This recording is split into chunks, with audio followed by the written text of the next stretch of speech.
ക്രൂശിത രക്ഷക വിമോചന.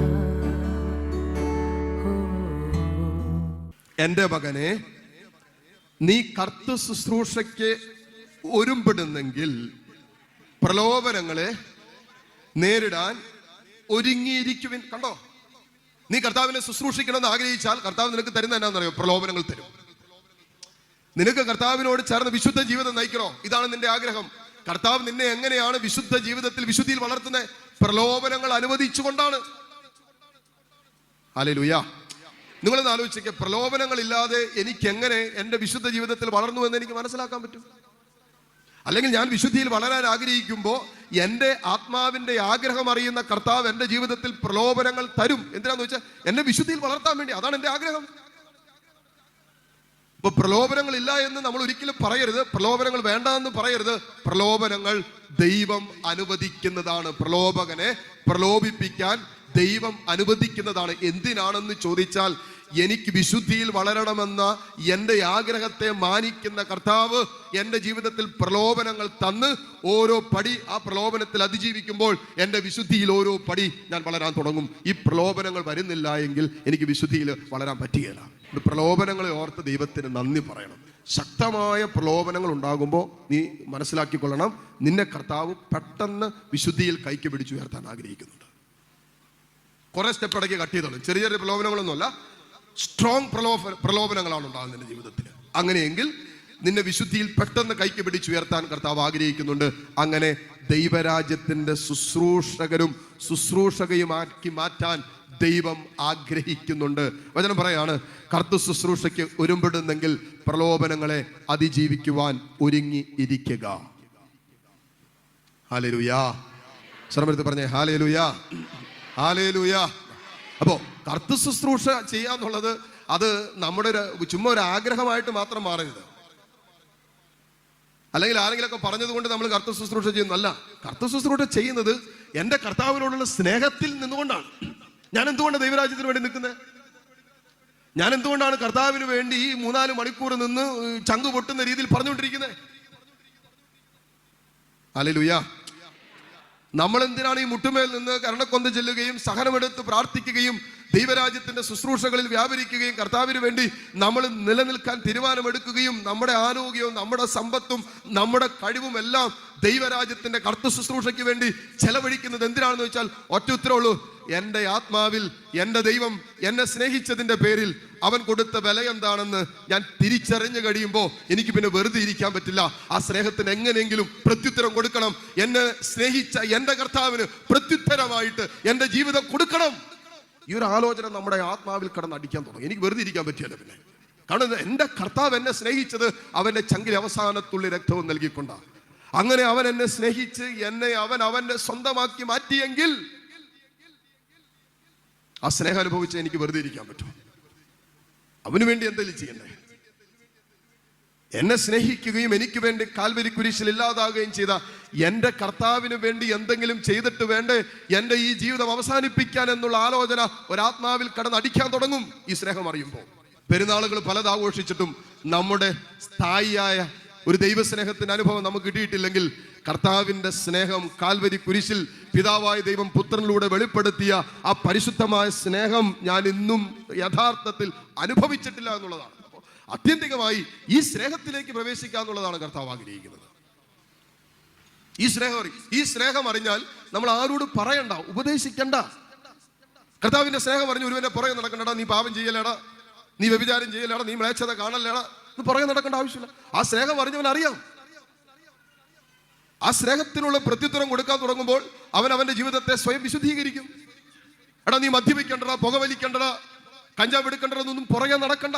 ഈ സ്നേഹം അറിയാത്തത് കൊണ്ടാണ് അവൻ ഇതൊക്കെ ചെയ്യുന്നത്. ഹല്ലേലൂയ. ഈ സ്നേഹം അറിഞ്ഞത് ചെയ്യാൻ പറ്റില്ല. കാരണം എന്താ? ഞാൻ സ്നേഹിക്കുന്ന, എന്നെ ജീവന് തുല്യം സ്നേഹിച്ച എൻ്റെ കർത്താവിനെ വേദനിപ്പിക്കുന്നതൊന്നും പിന്നെ ചെയ്യാൻ എനിക്ക് ഒരു വിധത്തിലും പറ്റാത്ത രീതിയിൽ അവന്റെ സ്നേഹം നമ്മെ പൊതിഞ്ഞു പിടിച്ചിരിക്കുക. അവന്റെ സ്നേഹമാണ് നമ്മെ പൊതിഞ്ഞു പിടിച്ചിരിക്കുന്നത്. അതുകൊണ്ട് കർത്തൃ ശുശ്രൂഷ ചെയ്യുക എന്നുള്ളത് ദൈവരാജ്യത്തിന് ശുശ്രൂഷ ചെയ്യുക എന്നുള്ളത് മക്കളെ, ഇത് നമ്മൾ കർത്താവിനോട് കാണിക്കുന്ന എന്തെങ്കിലും ഔദാര്യമായിട്ട് കാണരുത്. മരിക്കുന്നതിന് മുമ്പ് നമ്മളെല്ലാവരും തന്നെ മരിക്കുന്നതിന് മുമ്പ് കർത്താവിന് വേണ്ടി എന്തെങ്കിലും ശുശ്രൂഷ ചെയ്തിട്ട് മരിക്കാവൂ. മരിക്കാൻ കിടക്കുമ്പോൾ എൻ്റെ കർത്താവിന് വേണ്ടി ഇത്രയെങ്കിലും എനിക്ക് ചെയ്യാൻ പറ്റിയല്ലോ, എനിക്ക് വേണ്ടി മരിച്ച എൻ്റെ കർത്താവിന് വേണ്ടി ഇത്രയെങ്കിലും എനിക്ക് ചെയ്യാൻ പറ്റിയല്ലോ എന്നുള്ള ഒരു ആത്മീയ ആനന്ദം നമുക്കുണ്ടാവും. അതല്ലെങ്കിൽ അതും ഉണ്ടാകുക. ആരാധനയ്ക്ക് യോഗ്യനായി നമ്മുടെ മുമ്പിൽ എഴുന്നള്ളിയിരിക്കുന്ന ഈശോയെ കണ്ണു തുറന്ന് കണ്ട് ഹൃദയം കൊണ്ടും ജീവിതം കൊണ്ടൊക്കെ തമ്പുരാനെ ആരാധിക്കട്ടെ. നമുക്ക് ഒരുമിച്ച് ഈശോയെ ആരാധിച്ച് പ്രാർത്ഥിക്കാം. പരിശുദ്ധ പരമ ദിവ്യകാരുണ്യനാഥനായ ഈശോയ്ക്ക് എന്നേരവും ആരാധനയും സ്തുതിയും പുകഴ്ചയും ഉണ്ടായിരിക്കട്ടെ. കരങ്ങളെ രണ്ടും മാറോട് ചേർത്ത് പിടിക്കാം.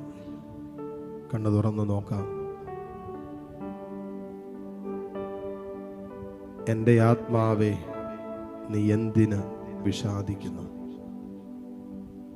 എൻ്റെ ആത്മാവേ, നീ എന്തിന് നെടുവേർപ്പെടുന്നു? ദൈവത്തിൽ പ്രത്യാശ വയ്ക്കുക. ഇതെന്നോടും നിങ്ങളോടുമുള്ള ദൈവസ്വരമാണ്. നമ്മുടെ ആത്മാവിനെ നോക്കി, നമ്മുടെ ജീവിതങ്ങളെ നോക്കി സ്വർഗം പറയുക, എൻ്റെ ആത്മാവേ, നീ എന്തിന് വിഷാദിക്കുന്നു? നീ എന്തിനെങ്ങനെ സങ്കടപ്പെടുന്നു?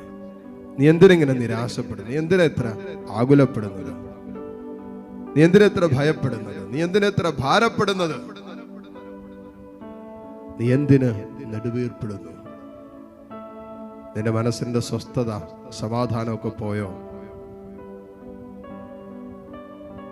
നിന്റെ കണക്കുകൂട്ടലുകളൊക്കെ തെറ്റിയതിൻ്റെ ഒരു നെടുവീർപ്പ് നിന്റെ ഉള്ളിലുണ്ടോ? നിന്റെ സ്വപ്നങ്ങളും നിന്റെ പ്രതീക്ഷകളൊക്കെ നിന്റെ ജീവിതത്തിൽ കയ്യെത്തിപ്പിടിക്കാൻ പറ്റാതെ പോയതിൻ്റെ ഒരു ഹൃദയഭാരം നീ കൊണ്ട് നടക്കുന്നുണ്ടോ? അതിനാൽ തന്നെ പ്രതീക്ഷയില്ല, പ്രത്യാശയില്ല, എന്നും ദുഃഖമാണ്, എന്നും സങ്കടമാണ്, എന്നും പരാതിയാണ്, എന്നും പരിഭവമാണ്. ദൈവത്തെ സ്നേഹിക്കാൻ പറ്റുന്നില്ല. എന്തിന്? ദൈവസ്നേഹത്തിന്റെ ഒരു അനുഭവം കിട്ടുന്നില്ല. പ്രാർത്ഥിക്കാൻ പോലും പറ്റാത്തൊരു അന്തരീക്ഷത്തിലേക്ക് പലരുടെയും ജീവിതം മാറിയില്ലേ? സങ്കീർത്തകൻ പറയാണ്, മോനെ, നീ എന്തിന് വിഷാദിക്കുന്നു? നീ എന്തിന് നെടുവേർപ്പെടുന്നു? നീ കർത്താവിൽ പ്രത്യാശ വയ്ക്കുക. തച്ചൊള്ളി നമ്മൾ പറയില്ലേ, വേറെ ഒരു സൊല്യൂഷനും ഇല്ല. തച്ചൊള്ളി സൊല്യൂഷൻ. മോനെ, നീ കടന്നു പോകുന്ന ഇന്നിന്റെ സങ്കടങ്ങൾക്കും ഇന്നിന്റെ വേദനകൾക്കുള്ള പരിഹാരവും അതിനുള്ള ഒരു ഉത്തരം എന്താന്ന് ചോദിച്ചാൽ, ഒറ്റ വാക്യം പറഞ്ഞാൽ, trust in the Lord. Your total trust in the Lord. പൂർണ്ണമായ വിശ്വാസം കർത്താവിൽ അർപ്പിക്കുക. നിന്റെ പ്രത്യാശ നിന്റെ ദൈവമാണ്. എന്തെല്ലാം പ്രത്യാശ, പ്രതീക്ഷ ഒക്കെ അറ്റുപോകുന്ന ജീവിതത്തിന്റെ അനുഭവത്തിന്റെ നടുവിൽ നിന്ന് നീ ഭയപ്പെട്ട് ഭാരപ്പെട്ട് നിൽക്കുമ്പോഴും നീ കർത്താവിൽ പ്രത്യാശ അർപ്പിക്കുക. ഇത്ര എളുപ്പമുള്ള കാര്യമല്ല ഈ പറയുന്നത്. അവിടെയാണ് നിനക്ക് ഉത്തരം കിട്ടുക. അവിടെയാണ് നിന്റെ പ്രശ്നങ്ങൾക്കുള്ള ഉത്തരം കിട്ടുക. ചെങ്കടലിന്റെ നടുവിൽ നിന്നപ്പോൾ ഒരു ജനം മുഴുവൻ പിറുപിറുത്തപ്പോഴും ദൈവത്തെ കണ്ടുമുട്ടിയ കർത്താവിനെ കണ്ട മോശ ദൈവത്തിൽ ആശ്രയിച്ചു, ദൈവത്തിൽ പ്രത്യാശ അർപ്പിച്ചു. ആ ജനത്തിന് വേണ്ടി പ്രത്യാശയുടെ ഒരു മനുഷ്യൻ വിശ്വാസത്തിന്റെ വടി ഉയർത്തിയപ്പോൾ ചെങ്കടൽ വിഭജിക്കപ്പെട്ടെങ്കിൽ, മോനെ, നിന്റെ പ്രത്യാശയ്ക്ക് നീ ഇന്ന് കടന്നു പോകുന്ന ചെങ്കടലിന്റെ നടുവിലും ദൈവത്തിന് ഉത്തരം തരാൻ പറ്റുമെന്ന് നീ വിശ്വസിക്കുക. കർത്താവിൽ പ്രത്യാശയുണ്ടാവണം. എന്റെ ദൈവം പ്രവർത്തിക്കുന്നു, എന്റെ ദൈവം ഇടപെടുന്നു, എന്റെ ദൈവം എനിക്കായി കാൽവരിയിൽ മരിച്ചവനാണെങ്കിൽ, എന്നോടുള്ള സ്നേഹത്തെ പ്രതി ചങ്കിലെ അവസാനത്തുള്ള രക്തവും എനിക്ക് വേണ്ടി ചിന്തിയവനാണെങ്കിൽ, നിശ്ചയമായും ആ ദൈവം എന്റെ ജീവിതത്തിൽ ഇടപെടുമെന്ന് വിശ്വസിക്ക്. മുട്ടുകുത്താൻ സാധിക്കുന്ന എല്ലാവരും മുട്ടുകുത്തി കരങ്ങൾ രണ്ടും ഈശോയിലേക്ക് നീട്ടിപ്പിടിച്ച് നിങ്ങളുടെയും എല്ലാ പ്രത്യേക പ്രാർത്ഥനാ വിഷയങ്ങളെയും ദൈവസന്നിധിയിലേക്ക് ഉയർത്തി കർത്താവിന്റെ ആശീർവാദം സ്വീകരിക്കുമ്പോൾ നിങ്ങളുടെ ജീവിതത്തിന്റെ മേൽ, നിങ്ങളുടെ ആത്മാവിന്റെ മേൽ വലിയൊരു ദാഹം കിട്ടാൻ, ഈ ഒരു ആഗ്രഹം മാത്രം ഈ ആശീർവാദത്തിന്റെ സമയത്ത് നിങ്ങൾ പ്രാർത്ഥിക്കുക. തമ്പുരാനെ, എനിക്കും എൻ്റെ കുഞ്ഞുങ്ങൾക്ക്, എൻ്റെ കുടുംബത്തിനും നിന്നെ സ്നേഹിക്കാൻ, നിന്നെ സ്വന്തമാക്കാൻ, നിനക്ക് വേണ്ടി ജീവിക്കാനുള്ള ഒരു ദാഹം എൻ്റെ ഹൃദയത്തിന് തരണമേ. ആ ഒരു പ്രാർത്ഥനയോടെ കരങ്ങൾ ഈശോയിലേക്ക് നീട്ടിപ്പിടിച്ച് സ്തുതിച്ച് പ്രാർത്ഥിച്ചേ. ഹല്ലേലൂയ. പരിശുദ്ധ പരമമാം ദിവ്യകാരുണ്യമേ, എന്നുമെന്നും അങ്ങേക്കാരാധന. പരിശുദ്ധ പരമമാം ദിവ്യകാരുണ്യമേ, എന്നും